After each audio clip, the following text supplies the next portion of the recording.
So they're reading your post and their other person is going, they're speaking exactly to me. They understand me. I want to work with that person. You are listening to Amplify Your Success Podcast, episode 394. And today you're going to discover how to create a brand identity using LinkedIn. You ready for this? Let's get started. Welcome to the Amplify Your Success Podcast. Get ready to ramp up your revenue, amplify your impact, and make your mark in the world. This is the show for experts, thought leaders, and service professionals who want to shatter their limits and achieve that next level. You're going to find out from other experts and influencers how they made it. Now, let's get amplified. Hey there, inspired entrepreneurs and business leaders. It's your host, Melanie Benson, authority amplifier and possibility igniter for expert-based business owners ready to exceed a consistent 5- and 6-figure months. Today, I've got a special guest joining us to explore how she used LinkedIn to not just create a brand identity, but to actually create a business and a successful business. And it's a really amazing story. And it's also going to give you some insights into what to do and what not to do on LinkedIn. I don't know about you, but sometimes LinkedIn is a little bit of a vortex for me. You think it's going to work because it works somewhere else. It doesn't work there. Some people will jump on something that you put out. You're like, wow, really that? And so I loved how LinkedIn really works for her. And it's such a natural, authentic approach. I thought you'd really like it too. So I hope you enjoy that. Now, again, we're talking about brand here. And I get a lot of questions about brand and how to amplify your brand's message, how to really dial in the brand identity in a way that allows people to get what you do. And in my opinion, there are two really important things: a clear brand identity and then the vibe, if you will, the brand energy, the colors, your pictures, the things that go with that. And then that being consistent across all platforms. Now, don't be a hater if you're a brand specialist and you're like, Melanie, you're really oversimplifying it. Look, I never ever thought I would be talking about brands. But today, what I realize is that you can have a very simple but powerful brand by just having a clear, concise message about what you do, who it's for, and the problem you solve. That brand energy is part of what positions you to either borrow or build your own $1 million visibility. And if you want to peek into how this works and how you can start monetizing your visibility now, head over to melaniebenson.com/framework and download my $1 million visibility framework. If you put this into action, I promise you're going to start seeing some extraordinary changes in every single talk you do, every single interview, all of your visibility strategies. You're going to see them monetized by generating better clients faster. Now, let's get into today's episode. Welcome back, Amplifiers. I am really, really excited to bring you our guest today because we're going to talk about LinkedIn and how to stand out in LinkedIn. And if you are on social media, you know that LinkedIn's one of those mysteries, right? Like everybody has this idea of what they think LinkedIn is supposed to be. And this is a guest expert who has really accidentally discovered the power of LinkedIn. So I'm excited to have her share her insights. Let me introduce you to Danielle Cobo. She is the best-selling author of the book Unstoppable Grit: Break Through the 7 Roadblocks Standing Between You and Achieving Your Goals. And here's what I found so unique about her journey. We were catching up one day and she said, yeah, after a successful 15-year career in medical sales, I accidentally built a business. And she'll tell that story in a minute, but now she's a 6-figure business and is a keynote speaker and career coach. So Danielle, welcome to Amplify Your Success. Oh, thanks for having me. I am excited to be here.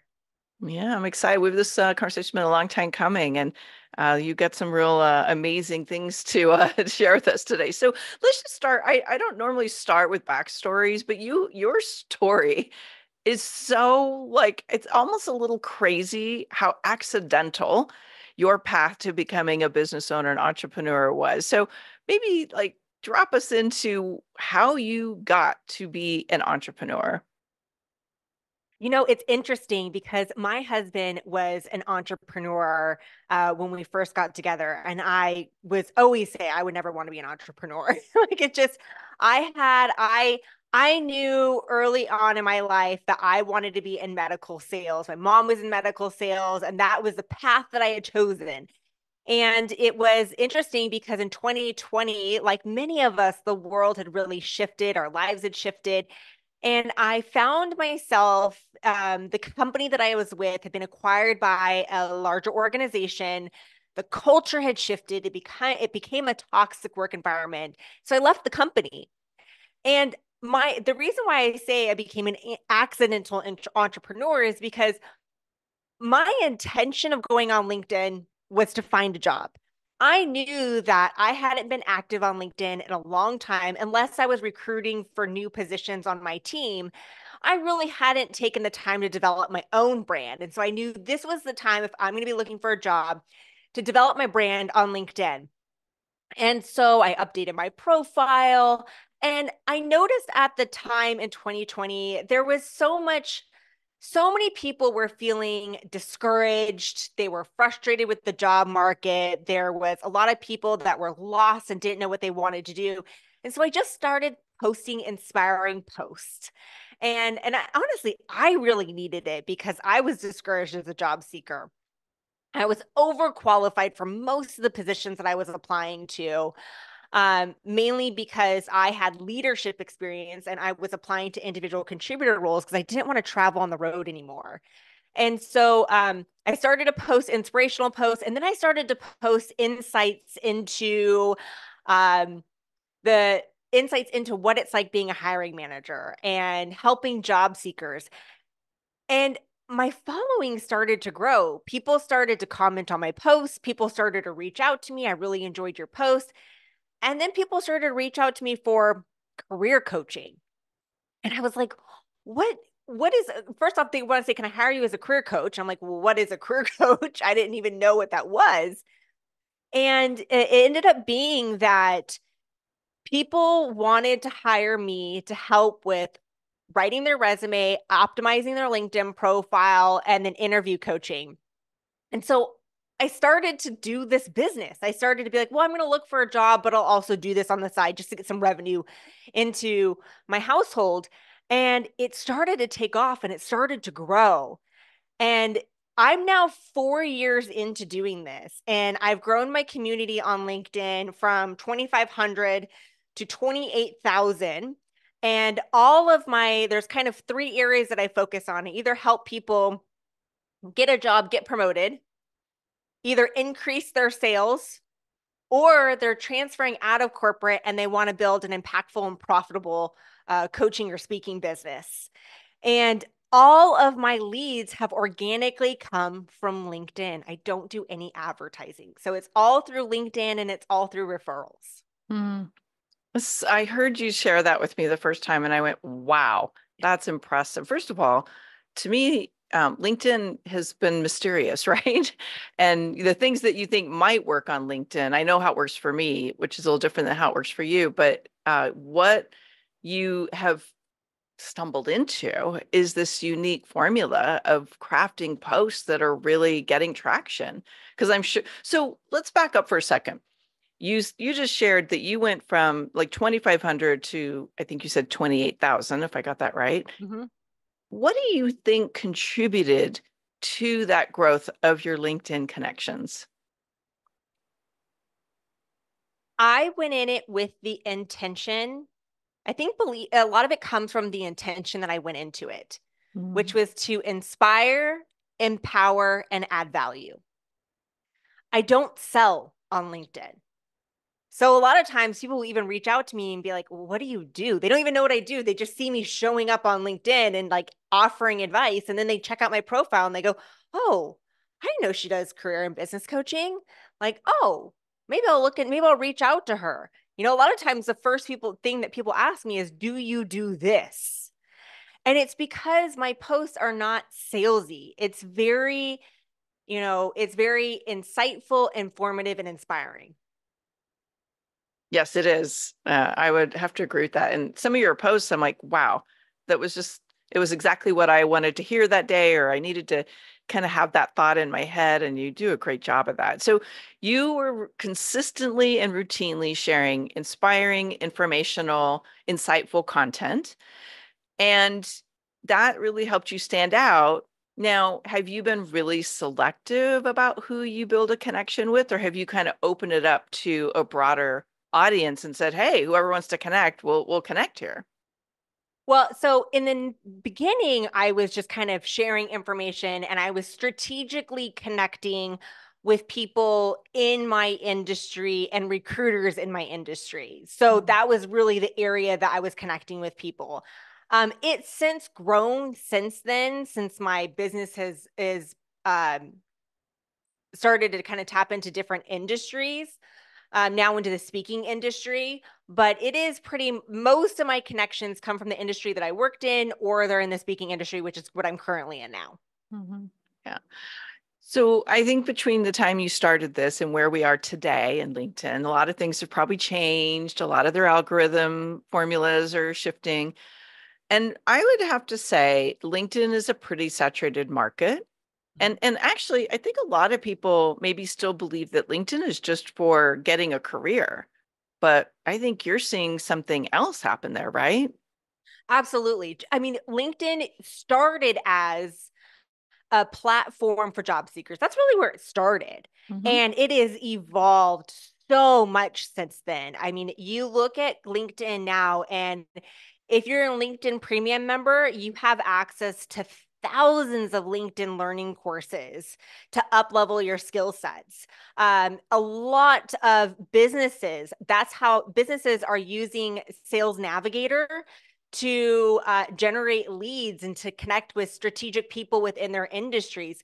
So it's almost a networking platform for business professionals more than it is a job search platform now. Mm. That's a really good insight. And so I started to say there's just this saturation of LinkedIn, right? And I mean, we all know everybody starts to kind of sound the same after a while. What do you think is the most important thing someone could do to stand out in the LinkedIn world when their industry or their communities really oversaturated with all kinds of content coming at the audience all the time? The first thing that I would say is while ChatGPT and AI platforms are extremely helpful, I can tell when somebody uses ChatGPT from the language. So I Hmm. would say I do utilize AI platforms to help with content writing, but you have to really train the AI platforms to know your writing style, your natural language. If I see again in today's ever evolving landscape, if I see that one more time on a post, I am going to go insane. I can tell you use ChatGPT because I see it so often. So, and like that's never natural language that I would use. So you really do have to train ChatGPT. And that's actually what I teach when I do AI training is I will teach people how to use AI in your most authentic voice as much as you can. Still always reviewing it. The second is really understand who is a person that you want to speak to. So when I'm working with clients, we'll look at, okay, who is the ideal person that you want to work with? What are their top 10 pain points? What are their challenges? What are their goals? What do they aspire to be and do? Like the more that you can get into the psyche of the individual, I have a minor in psychology and a major in communications and advertising. So like I really look at how can we emotionally connect with that ideal person. So they're reading your post and their other person is going, they're speaking exactly to me. They understand me. I want to work with that person. And they always say you're most likely serving the person that you were 5 to 10 years ago. So yeah, I would say definitely really take the time to understand who you're serving and make sure that your messages is speaking directly to them.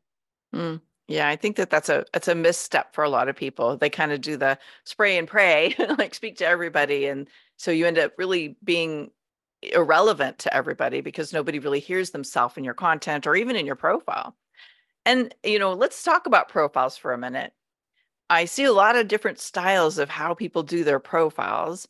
What are you noticing is like maybe the most important thing that we get across in our profile that you do build that brand and that recognition quickly? The first two most important areas on your profile is your photo. And so like make sure it's a professional photo. Take the time to get professional headshots done. Like this is your almost like your professional resume. It's kind of an extension of your website if you're a coach or consultant or speaker. The second is your headline. LinkedIn automatically defaults to your most recent position title, but your headline is an area to state exactly who you serve and what you do. So, and it's a way that you could be creative too. I've seen people I help X person do XYZ. I've heard people just say keynote speaker, author, podcast host, like, but make sure that it's customized to the role that you're in. Another area is once they see those two areas, you want to make it like captivating enough where people want to click on that. And that's when they go to your profile. And then you want to have a customized background cover, which is at the very top. That really stands out. That's another area to show specifically what you do, the services that you offer. And then you want to build a comprehensive LinkedIn profile optimized with SEO keywords. Well said. Well, yeah, that's a whole nother thing, optimizing with keywords, right? You need to do Yes. your research to make sure you're really understanding those. But I just want to dig deeper into this for a second, because I think a lot of people get this, but don't prioritize this step, right? And so I'm sure you can reinforce this that people who are considering working with you are oftentimes going to vet you on your social medias. And if they are considering having you speak, they're vetting you on your social medias. If they are considering having you, facilitate something or come on as a podcast guest, they are vetting you on your social medias, right? And I know you shared with me that you get a lot of that kind of opportunity through your LinkedIn profile. Yeah, so I'll get a lot of messages where people will come into me. I had a message the other day. I've been following your content for the past 3 years. Never met the person before, and now they're reaching out to me. And Mhm. so you want to create the know, like, and trust factor.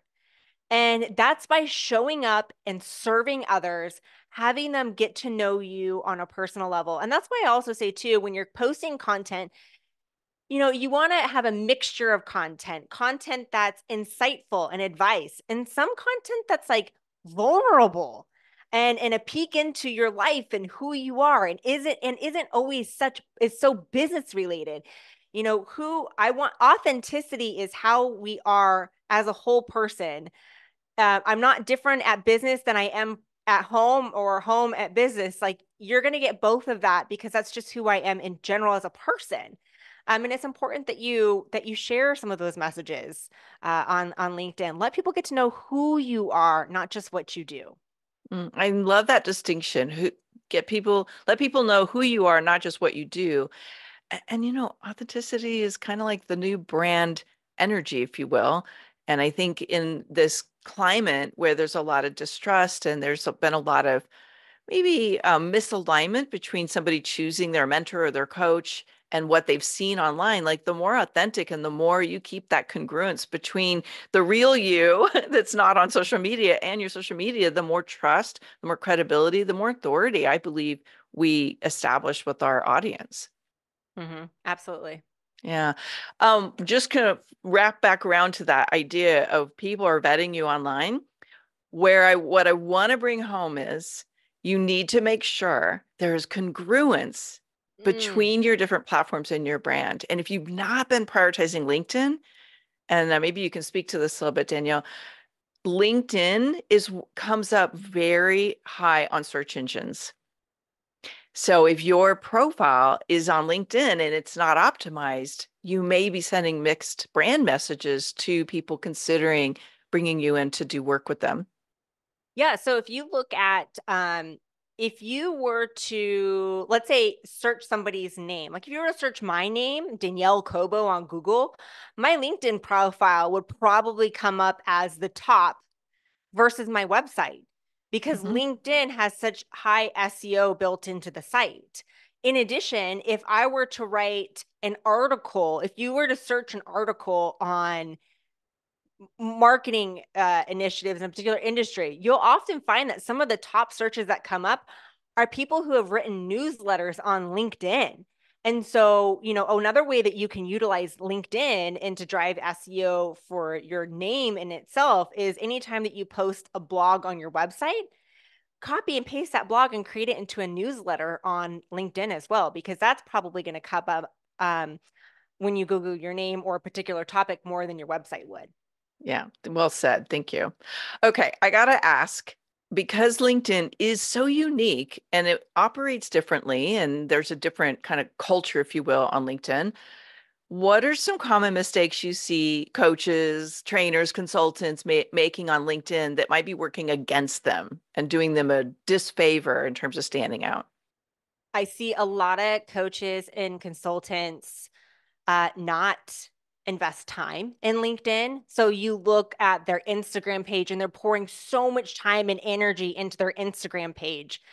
However, is that where your audience is? And maybe it is. For me, my audience is not on Instagram. I still have an Instagram because they'll follow me there for fun, but if I'm teaching business strategy or if I'm teaching career development, it's all on LinkedIn. So I see a lot of coaches and speakers and consultants not put time into LinkedIn, and they're missing the boat on opportunities. They're missing talking to their ideal clients that they want to work with.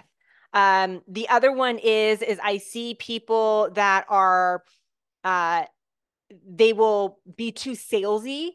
They just send messages or they use certain there's different companies out there that can do automatic connection requests through LinkedIn, and they just basically bombard people with messages, and it's so easy to see through that. Like you're not building an authentic relationship. So I see people come across too salesy, or they don't know how to position themselves where they're building relationship but also showing the value of their services. I see people they may have a platform and they have a profile, but maybe they're not posting or they're not engaging. And really, Mhm. LinkedIn, the way that the algorithms work is LinkedIn looks at it's called your social selling index. Your social selling index is how LinkedIn measures a brand presence online. And it looks at do you have a comprehensive profile? Are you engaging in insights? Like, are you sharing valuable information and contributing to the platform? Are you engaging and in building meaningful connections with people by commenting? And then are you networking with the right people as well? So, got to invest the time on it. You get what you get out. Hmm. Yeah, I agree. I everything you just said. And by the way, I think a lot of people are turned off by LinkedIn because they're getting bombarded with those salesy DMs. And I always tell people, like, you don't have to respond. Like, that's not the only opportunity on LinkedIn. We don't need to let some of the more salesy, hypey stuff dissuade us from using such a powerful platform. And I'm so grateful that you're sharing your story and you're out there evangelizing, if you will, the importance of LinkedIn for this community, because I think a lot of people are not tapping into it and it's very powerful. There's a lot of business to be had and there's a lot of connections and collaborations that could emerge, right? Yeah, I mean, I've had people reach out to me for career coaching, business coaching, speaking engagements, to be on podcasts. I mean, there has been so much opportunity that has come from LinkedIn that has contributed to the success of my business. And I wholeheartedly, 1,000% agree that if you want to build a successful speaking, coaching, or consulting business, you've got to invest the time on LinkedIn. And it's one of the reasons why I've built a course in helping consultants, speakers, and coaches build their LinkedIn profile. It's one of the reasons why I do consulting for those individuals to help them build their profile and really stand out and build a marketing strategy through LinkedIn. Yeah, it's like it's needed. It's really Mm-hmm. needed. And I love that you've done it not just from a marketing, like I'm going to teach people how to market, but really it worked for you. And now you're just teaching what you've learned. Those are my favorite types of trainings and courses to participate in because it's real time feedback, not theory. Yeah, and I go from my own experience, but I've also taken a ton of courses on LinkedIn. Like I have sat with some of the individuals that speak at LinkedIn. I've sat and met with people that work at LinkedIn. I've analyzed the analytics of it. I have a marketing and strategic planning background. So I not only share my own experience, but I also do go into specific stuff that I've learned through all the LinkedIn courses I've taken over the years. Yeah, that's awesome. Synthesize what's working today. All right, I'm going to pivot us just a little bit, kind of a soft right turn. You wrote a book about unstoppable grit. I would love it if you'd share, like, what was the inspiration to write the book and how can people find it? What inspired me to write the book was there was so many clients that I was working with that felt lost, confused, discouraged, frustrated, like lack of clarity in what they wanted in their career.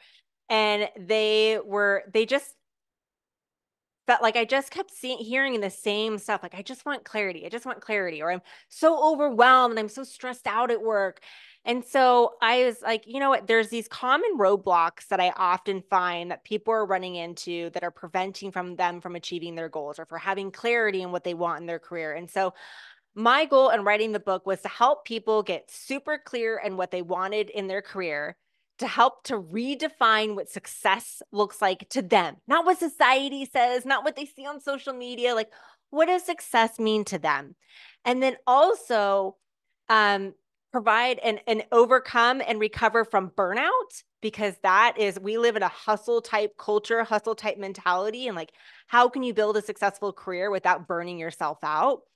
And Mhm. then putting together some actionable steps so that people can build a career and life that they love. I love it. Yeah. So the book is on Amazon, Unstoppable Grit. I got the title here. Break Through the Seven Roadblocks Standing Between You and Achieving Your Goals. What a great title.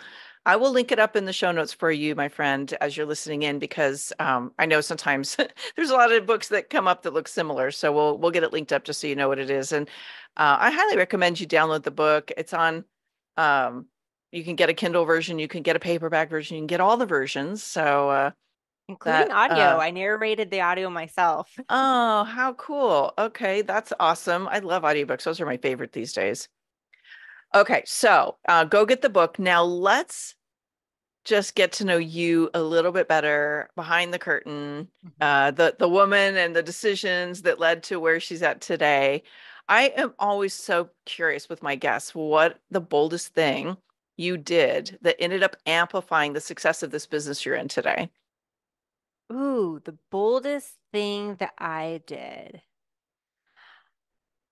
It's interesting because back in corporate, I had a 360 performance review performed on me, where for those of you that don't know what a 360 is, basically they had sent a survey out of 57 questions to everybody on my team, all the managers I worked with, and the people that I reported to. I say there was like 25 people that received this survey.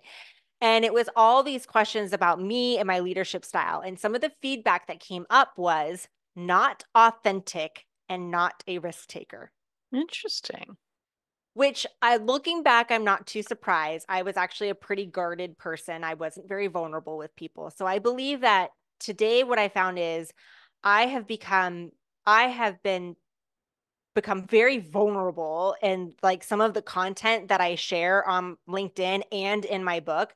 And I believe that that's been some of the boldest moves that I've made in my life, is being more vulnerable with people, especially on social media. But it's also led to the biggest growth in my business, because I Mhm. can't tell you how many people reach out to me. And I'll just talk about, like, last week I was mental health awareness, and I had talked about how I'd reached burnout as an entrepreneur, and like what it felt like and what I did and what was contributing to it and what were the steps that I took to overcome it. And I got so many people that reached out to me and was like, that's exactly what I needed to hear. Thank you so much. Will you please teach me to do the same? And then they end up being coaching clients. So Wow. I would say being vulnerable. I love that. I love that. Okay. And is there one thing now that if you look back from today to the beginning of the decision to start this business, is there one thing you wish you would have done sooner because you're like, yeah, that really propelled me once I did it? I would say niche down sooner. Hmm. I think that was the hardest part for me is like I had leadership skills, therefore I want to do leadership training. And it was like I can teach leadership to any industry, and I can. However, what do I enjoy doing the most? And I think that's a good question that we get to ask ourselves as entrepreneurs on a consistent basis.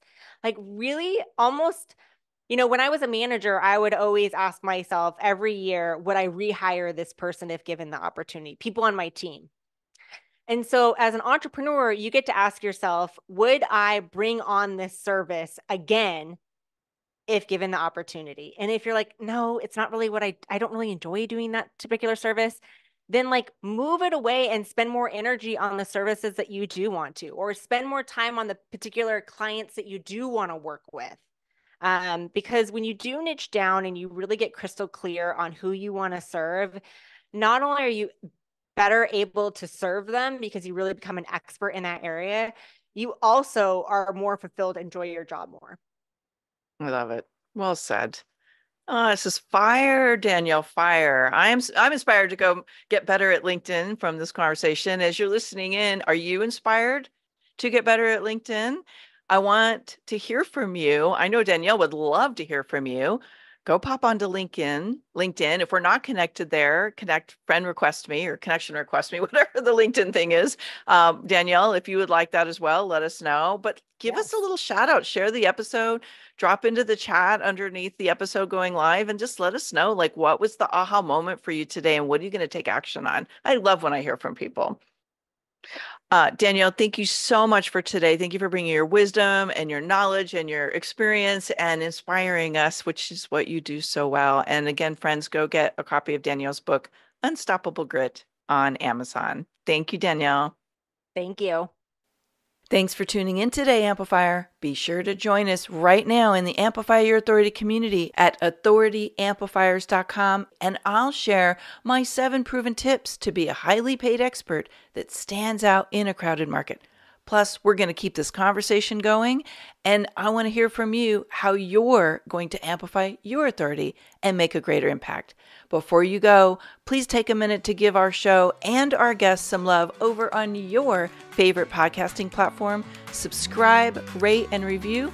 Leave your full name, and I'll spotlight you and your authority on social media.